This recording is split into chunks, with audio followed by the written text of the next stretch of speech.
அல்லாஹ் பொறுமையாளர்களை நேசிக்கிறான்.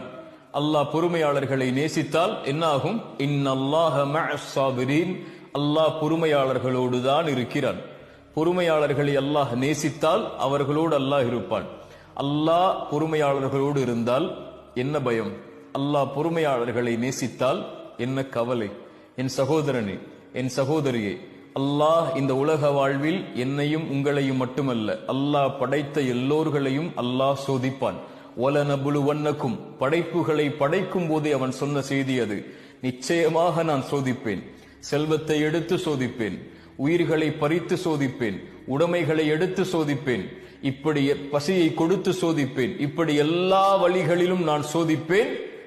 ஆனால் பொறுமையாளர்களுக்கு சொல்லுங்கள் ஒரு செய்தி என்று அல்லாஹ் சொல்லவில்லை. வபஷ்ஷிரிஸ் ஸாபிரீன், பொறுமையாளர்களுக்கு நல்ல செய்தியை, நற்செய்தியை நபியே சொல்லிவிடுங்கள். என்ன நற்செய்தி? அல்லதீன இதா அஸாபத்துஹும் முஸீபா, அவர்களுக்கு ஏதாவது சோதனை ஏற்பட்டால் அவர்கள் என்ன தெரியுமா சொல்லுவார்கள்? இன்னா லில்லாஹ், நாங்கள் அல்லாஹ்வை சார்ந்தவர்கள். வ இன்னா இலைஹி ராஜிஊன், அவனிடத்தில் தான் நாங்கள் செல்ல இருக்கிறோம். எங்களை படைத்தவன் அவன், எங்களை மரணிக்க செய்பவனும் அவன்தான். அவனுடைய நாட்டத்தை மீறி எங்களுடைய வாழ்வில் எதுவும் நடக்க